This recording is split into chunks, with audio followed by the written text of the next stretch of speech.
This is a huge loophole for continued infringement that is happening right now. You saw someone in real time who, by the way, is actually the creative advisor for Suno, commit copyright infringement. We have to deal with the wrongdoing that happens. I'm very passionate about this. The AI music problem officially just got worse. There's two things that kind of fell in my lap today. One of them, real bad for music creators, but the other thing, interestingly, really bad for AI music companies. Let's talk about it all today. So where I want to start with this is that we saw that Timbaland put out a joint statement with his lawyer. This was in regards to the KFresh situation that became kind of viral on social media. So the situation, KFresh music producer had his beat uploaded into Suno by Timbaland, allegedly, and we saw basically there was a new version spit out by Suno. And so then there were questions bouncing all around. Did this producer give permission, right? This was seemingly a big surprise. Is it copyright infringement? And so all this stuff started kind of percolating, which resulted in this joint statement by Timbaland and his attorney. So in the joint statement, at least starting with Timbaland, he apologized. He goes, "I formally apologize to KFresh. I should have done my due diligence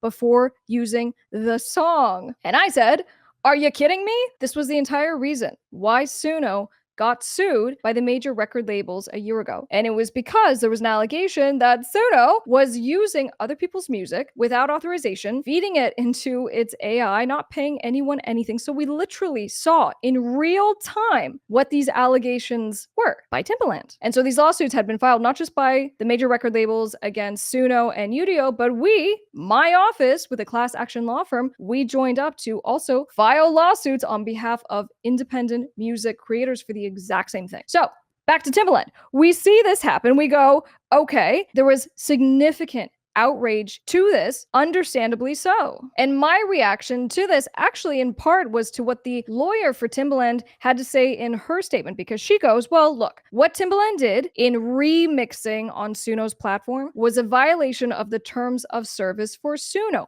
but it, quote, did not violate the law. This is wrong. It is copyright infringement to take someone's song that you don't own, that you don't have permission to use, to then put it into AI to be trained on. Guess what that AI does? It makes a copy. It learns because it makes a copy and it puts that copy into its neural network. That is the instance, or one of the instances, of copyright infringement, because outside of AI, guys, when you go and say you want to sample and you want to take someone's song and put it in your song and you make a copy, that's copyright infringement. So the allegation is that when the AI does this training, it is copyright infringement because it's not a permitted use. The defense to date has been, well, it's fair use. And if it's fair use, under the law, then this is our defense, so we're not going to be held liable. But what's amazing here is that, number one, this happened in such a very public kind of way very recently, and that we're seeing this recreation and this remix. So what's the update? Because everyone knows about this. The update is that I had one of our followers reach out to me and say, hey, we just identified a loophole. And the loophole is that specifically on Suno, you can go and you can upload other people's songs. There is a disclaimer that pops up when you go to upload audio, and it says, quote, I certify, I own or exclusively control all rights and any content that I upload to Suno. So you're saying, I pinky promise that I own this stuff, and if I don't, it's my fault and I'll be held liable. This is not good enough. So what I'm saying is that part one of this, and why we've actually filed these lawsuits, and I'm going to explain to you if you want to join and be a part of this. We'll explain it at the end of the video, but the whole reason for the lawsuit is that the copyright infringement not only happened, but Suno and Udio both came back in their answers to the lawsuits by the major record labels and said, yeah, we did it. So they admitted that they just freely did this. They knew that they were doing this. They went to publicly accessible platforms. And importantly, from what we can reasonably gather, it sounds like they kind of went to Spotify. Maybe they went to YouTube. Maybe they went to SoundCloud. This is the information that we're going to get as part of our lawsuits. What did they download? I want a ledger. And I want to know what platforms they specifically went to, because the nuclear part of this that these companies didn't think about is that they may have violated the terms of service for these other business platforms, meaning Spotify. And so if it comes out that these companies went, broke through Spotify, took music without authorization from these companies' platforms, they now have potential claims against some of the biggest music businesses artists in the world that are going to be coming at them. So I don't think they anticipated that. I certainly don't think they anticipated our class action lawsuits, because you know what? Independent music creators are going to stand up for themselves. And we are. We are doing this right now. I'm an independent music creator myself. I'm very passionate about this on your guys' behalf. And so that's why when the Copyright Office came out with its pre-publication report and said, you know what, we've analyzed it and we think that expressive content like music, when an AI company comes and takes that and then trains its AI to then create a competing product that is the exact same, that is music, to then use it in a commercial kind of way, that it is very unlikely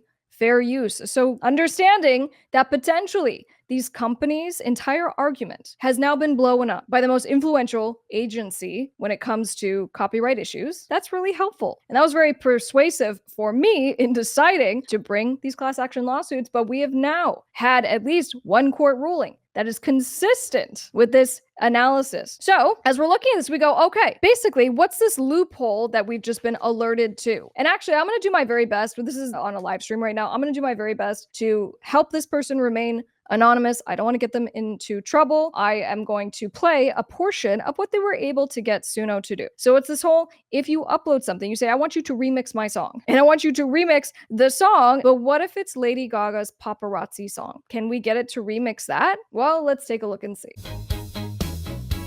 The ants go marching one by one, hurrah, hurrah. They stole my chips and then they run, hurrah, hurrah. What we just heard was intended just to be a parody. Okay, so just to put in some funny lyrics, but what you heard, what I would argue is an interpolation. This is a huge loophole for continued infringement that is happening right now. This is a major record label song by a major artist that someone just now was able to go in and interpolate into a brand new version. You are not supposed to be able to do this. This goes to our entire point that there already was infringement on a massive scale. And that's the basis of our class action lawsuits right now. But a part of the problem is that there's ongoing infringement that's not being addressed. And I don't know what this looks like on the tech side. Are there not strong enough filters in place? Do we not have a robust enough system for the files that are being uploaded into Suno? But with the Timbaland situation, what became apparent is that you saw someone in real time who, by the way, is actually the creative advisor for Suno, but you saw someone in real time create a new version and commit copyright infringement of a producer's song. So there are two parts of this problem, and that's why the problem has become even more complex, is that there is a different type of infringement that is happening by third parties. There are third-party infringers who are utilizing these platforms. So with that being said, I promise,